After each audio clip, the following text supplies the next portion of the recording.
மக்களுக்கு நல்லது பண்றதுக்கு அரசியலுக்கு வாங்கடா, கொள்ளை அடிக்கிறது கொலை பண்றதுக்கு கூட அரசியலுக்கு. ஓடி விளையாடு ஓய்ந்திருக்கலாகாது. அதுக்கு தான் சூப்பர் சரவணா ஸ்டோர்ஸ்ல சம்மருக்கு ஆடைகள் வாங்கும் போது அவுட்டோர் கேம்ஸ் ஃப்ரீ. ஓடு ஆடு விளையாடு சூப்பர் சரவணா ஸ்டோர்ஸ் சம்மர் கோடையை கொண்டாடலாம். இந்த ஒப்பீனியன் போல்ஸை வந்து நம்ம இதன் அடிப்படையில் எதுவுமே எக்ஸிட் போல்ஸ் அடிப்படையில் எதுவுமே சொல்ல முடியாது. ஏன்னு கேட்டிங்கன்னா, தமிழ்நாட்டிலையும் மேற்கு வங்கத்துலேயும் வந்து மாறி மாறி வரும்.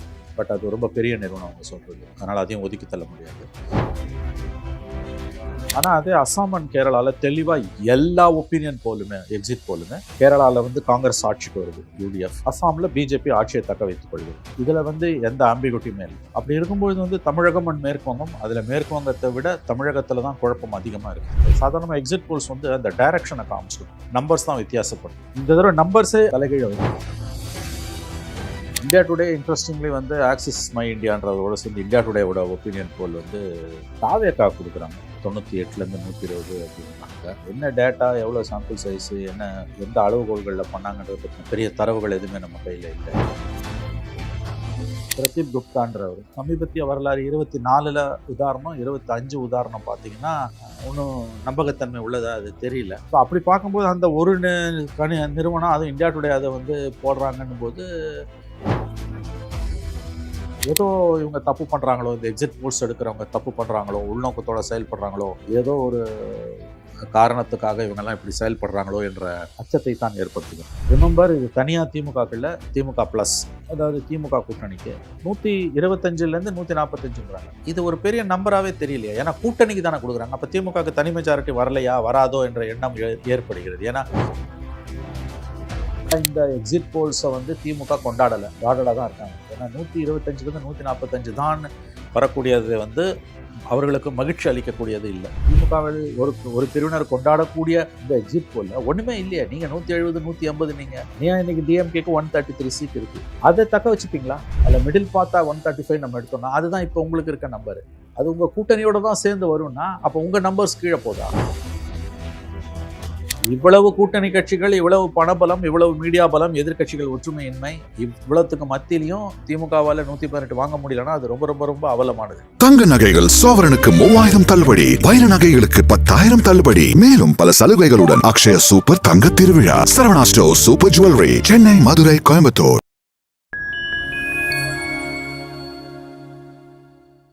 ஃபைன் டைம் மீடியாவோட ஒரு ஸ்பெஷல் இன்டர்வியூவில் சிறப்பு அழைப்பாளராக தமிழ்நாட்டினுடைய ஒரு மூத்த ஊடகவியாளர் மணி சார் அவர்கள் இணைந்துள்ளார். சமகால அரசியல் நிகழ்வு குறித்த பல்வேறு கேள்விகளை முன்வைக்கின்றோம். வாருங்கள் நிகழ்ச்சிகள் சார். வணக்கம் சார். வணக்கம்.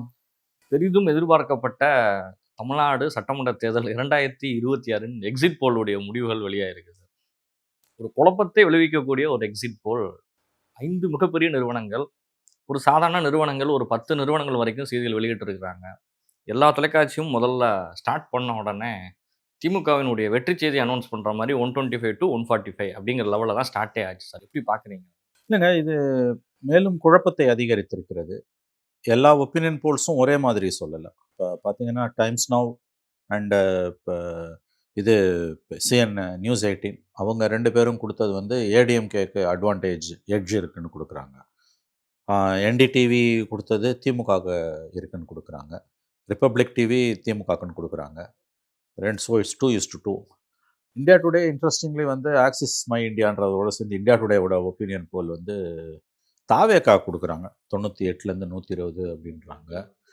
மற்றதெல்லாம் சிறிய நிறுவனங்கள், அதனால் அதை பெருசாக பேச தேவையில்லை. அது எல்லாமே வந்து அதில் 1 2 தவிர மற்றதெல்லாம் திமுகன்னு வருது. உங்களுக்கு என்ன டேட்டா, எவ்வளோ சாம்பிள் சைஸு, என்ன எந்த அளவுகோல்களில் பண்ணாங்கன்றதை பற்றின பெரிய தரவுகள் எதுவுமே நம்ம கையில் இல்லை. அதனால் இந்த ஒப்பீனியன் போல்ஸை வந்து நம்ம இதன் அடிப்படையில் எதுவுமே எக்ஸிட் போல்ஸ் அடிப்படையில் எதுவுமே சொல்ல முடியாது. ஏன்னு கேட்டிங்கன்னா, இப்போ 5 மாநில தேர்தல்கள், இதில் பார்த்தீங்கன்னா தமிழகம், கேரளம், அசாம், மேற்கு வங்கம், புதுச்சேரியில் என்டிஏ ஃபார்ம் பண்ணிவிடும்னு கிட்டத்தட்ட எல்லாருமே சொல்லிட்டாங்க. தமிழ்நாட்டிலையும் மேற்கு வங்கத்துலேயும் வந்து மாறி மாறி வருது. ஒரு பாதி வந்து திமுகன்றாங்க, இன்னொரு பாதி அண்ணா திமுகன்றாங்க, ஒரே ஒருத்தர் தாவேக்கன்றாரு. பட் அது ரொம்ப பெரிய நிறுவனம் அவங்க சொல்கிறது, அதனால் அதையும் ஒதுக்கி தள்ள முடியாது. மேற்கு வங்கத்தை பொறுத்த வரைக்கும் இழுபறியில் தான் வந்து நிற்குது. ஒரு தரப்பு மமதான்றாங்க, இன்னொரு தரப்பு பிஜேபின்றாங்க. ஆனால் அதே அசாம் அண்ட் கேரளாவில் தெளிவாக எல்லா ஒப்பீனியன் போலுமே எக்ஸிட் போலுமே கேரளாவில் வந்து காங்கிரஸ் ஆட்சிக்கு வருது, யூடிஎஃப். அஸ்ஸாமில் பிஜேபி ஆட்சியை தக்க வைத்துக் கொள்கிறது. இதில் வந்து எந்த ஆம்பிகுட்டியுமே இல்லை. அத்தனை எக்ஸிட் போல்ஸுமே கேரளாவில் ஆட்சி மாற்றம் உறுதி என்கிறது. அதாவது பினராயி விஜயன் தோற்கிறார், பினராயி அரசு வீட்டுக்கு அனுப்பப்படுகிறது, காங்கிரஸ் கூட்டணி யூடிஎஃப் அதிகாரத்துக்கு வருகிறது என்பது கேரளாவில் இருக்கக்கூடிய செய்தி. அஸ்ஸாமை பொறுத்த வரைக்கும் ஹேமந்த் பிஸ்வாஸ் பிஜேபி அவர் ஆட்சியை தக்க வைத்துக் கொள்கிறார் என்று கம்ஃபர்டபுளாகவே தக்க வைத்துக் கொள்கிறார் என்பதுதான் எல்லா எக்ஸிட் போல்ஸுமே சொல்லக்கூடியதாக இருக்கிறது. அப்படி இருக்கும்பொழுது வந்து தமிழகம் அண்ட் மேற்குவங்கம், அதில் மேற்குவங்கத்தை விட தமிழகத்தில் தான் குழப்பம் அதிகமாக இருக்குது. அதனால் இந்த எக்ஸிட் போல்ஸ் அடிப்படையில் நம்ம எதையுமே பேச முடியாது. சாதாரணமாக எக்ஸிட் போல்ஸ் வந்து அந்த டைரக்ஷனை காமிச்சிடும், நம்பர்ஸ் தான் வித்தியாசப்படும். இந்த தடவை நம்பர்ஸே தலைகீழ வருது. இன்னொன்று வந்து 2024 மக்களவைத் தேர்தல் பொழுது எக்ஸிட் போல்ஸில் வந்து பண்ண நிறுவனங்கள் அட்டூழியம் பண்ணாங்க. 360 அப்படின்னு தான் 240 தான் வந்தது. ஆனால் 240ன்னு வந்தாலும் பிஜேபி ஆட்சி தக்க வச்சுக்கிச்சு, காங்கிரஸால் ஆட்சிக்கு வர முடியல. அந்த விதத்தில் டைரக்ஷனை காமிச்சதில் 2024லையும் எக்ஸிட் போல்ஸ் கரெக்டாக தான் இருந்திருக்கு. இப்போ அஸ்ஸாம்லேயும் கேரளாலையும் தெளிவாக இருக்குது. ஏன் மேற்குவங்கத்திலையும் தமிழ்நாட்டிலையும், குறிப்பாக தமிழ்நாட்டில் வந்து இந்த குழப்பம் என்று நமக்கு தெரியவில்லை. பல்வேறு விதமான தியரிஸ் அதில் இருக்குது. பட் எதையும் நம்ம வந்து இப்போ பேச முடியாது. தேர்தல்களுக்கு பிந்தின விவாதம் தான் கரெக்டாக இருக்க முடியும். அஸ்ஸாமும் கேரளாவும் துல்லியமாக சொல்கிறாங்க, ஆம்பிகுட்டியே இல்லை. அஸ்ஸாமில் வந்து பிஜேபி ஆட்சியை தக்க வச்சுக்குது, கேரளாவில் 10 வருஷம் ஆட்சியில் இருக்க பினராயி விஜயன் வீட்டுக்கு அனுப்பப்பட போகிறார், காங்கிரஸ் ஆட்சி வருகிறது. காங்கிரஸுங்கிறது தெளிவாக தெரிஞ்சிருச்சு, அஸ்ஸாம்லையும் தெரிஞ்சிருச்சு. மேற்கு வங்கத்திலையும் ஓரளவுக்கு வந்து நம்மளால வந்து ஒரு புரிதலை வந்து ஏற்படுத்துறாங்க. மேற்கு வங்கத்தில் வர முடியல அப்படிங்கிறது. ஆமாம், மேற்கு வங்கத்தில் மமதாவா டிஎம்சியா பிஜேபியான்றதுல இழுபறி நீடிக்குது, அங்கேயும் நீடிக்குது. அதை விட அதிகமாக இங்கே நீடிக்குது அப்படிங்கிறதான். தமிழ்நாட்டில் வந்து உண்மையிலே வந்து இதில் வந்து புதுசாக திமுக அண்ணா திமுகன்றதை தாண்டி, ஏன்னா பெரிய நிறுவனங்கள் தொலைக்காட்சிகள்னு பார்க்கும்போது என்டிடிவியும் ரிப்பப்ளிக்கும் திமுக ஜெயிக்கும் வந்து, times now and news 18 Anna DMK வரும், இந்தியா டுடே தாவே காணுது. இதுதான் இந்த 5 தான் டாப் 5 நியூஸ் சேனல்ஸ். அப்போ இந்த குழப்பத்துக்கு மத்தியில் நம்ம எதுவும் தமிழகத்தை பற்றி எதுவுமே கமிட் பண்ண முடியாதுங்கிற வேட்டு கீப் அவர் ஃபிங்கர்ஸ் கிராஸ்டுவாங்க. வெயிட் பண்ணுங்க, இன்னும் 4 நாள் தான் இருக்குது, தெரிஞ்சிட போகுது, அவ்வளோதான். எல்லா எக்ஸிட் போலோட முடிவுகளும் வந்துட்டு தாவேக்காவிற்கு குறைஞ்சபட்சம் 1ல் போய் நிற்கும். அப்படி இல்லைன்னா 18லேருந்து 25, இல்லை 8லேருந்து 20, 12லேருந்து 20, 18லேருந்து 30 அப்படிங்கிற அளவுகள் தான் கொடுத்துருக்காங்க. இந்தியா டுடே மட்டும்தான் வந்து டிவிக்கே தான் ஆட்சியை பிடிக்குங்கிற அளவுக்கு வந்து ஒரு போலோட முடிவை மட்டும் கொடுத்துருக்காங்க. அதில் அந்த எடுத்தவரோட பின்புலத்தை பார்த்தீங்கன்னா ரொம்ப சுவாரஸ்யமாக இருக்குது. பிரதீப் குப்தான்றவர், அவர் தான் 2024 மோடி வந்து 360லேருந்து 400 வரைக்கும் போனார். அப்புறம் 240 வந்தோன்னா 4 நாள் பொறுத்து டிவி ஸ்டுடியோவில் உட்காந்து ஓன்னு அழுதாரு. அந்த இப்போ வெளியேட்டு இருக்கு, அதெல்லாம் வந்துட்டு இருக்கு இப்போ. திரும்ப போட்டு அவ்வளோதான். அந்த புண்ணியவன் தான் 2025 நவம்பரில் பீகார் எலெக்ஷன் அப்போ மகாகட்பந்தன் வந்து 140 சீட்டை வருமா என்னமோ சொன்னார். கட்சியில் அது 40 சீட்டுக்கு போய் நின்றுது. ஸோ இவருடைய கடந்த கால வரலாறு என்பது சமீபத்திய வரலாறு 24ல் உதாரணம், 25 உதாரணம் பார்த்தீங்கன்னா ஒன்றும் நம்பகத்தன்மை உள்ளதா அது தெரியல. ஸோ அப்படி பார்க்கும்போது அந்த ஒரு நிறுவனம், அதுவும் இந்தியா டுடே அதை வந்து போடுறாங்கன்னும் போது தெரியல என்ன நடந்துக்கிட்டு இருக்குன்றதை புரியல. நிச்சயமாக இது ஒரு குழப்பம் தொடருகிறது என்று மட்டும்தான் நாம் எடுத்துக்கொள்ள முடியும். யாராலையும் கணிக்க முடியலன்றது தான் உண்மை. இதில் ஓரளவு டீசெண்டாக ஒர்க் பண்ணக்கூடிய ஓட்டர் அமைப்பு இந்த முறை தமிழ்நாட்டில் எக்ஸிட் போல் நடத்தலை, ஒன்லி கேரளாவில் மட்டும்தான் நடத்திருக்காங்க அப்படிங்கிறது. ஓட்டர் இல்லைன்றது ஒரு ஹேண்டிகேப் தான், அது ஒரு குறை. ஸோ இது பெருசாக இந்த எக்ஸிட் போலை பற்றி எதுவும் பேசுறதுக்கு இல்லை வினோத். நம்ம இதை கடந்து தான் போகணும்னு தோணுது.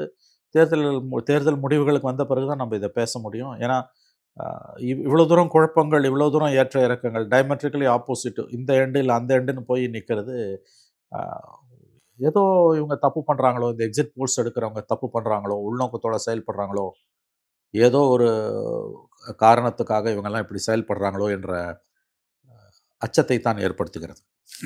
ஒரு கட்சி ஆதரவு நிலைப்பாட்டில் எடுக்கப்பட்ட சர்வேல கூட வந்து எக்ஸிட் போலில் கூட வந்து 175 above 200+ அப்படிங்கிற வார்த்தை வந்துட்டு ஒரு பெரிய அலை தாக்கத்தை ஏற்படுத்தி எப்படி வந்துட்டு ஓட்ஸ் வந்து இன்க்ரீஸ் ஆனதோ, அது மாதிரி கட்சிகளுடைய ஒரு சீட்ஸும் வந்துட்டு எக்ஸ்டெண்ட் ஆகிருக்கும் அப்படின்னு பார்த்தா எந்த ஒரு நிறுவனம் வந்துட்டு அப்படி ஒரு ஹைப்பை வந்து கொடுக்கவே இல்லை.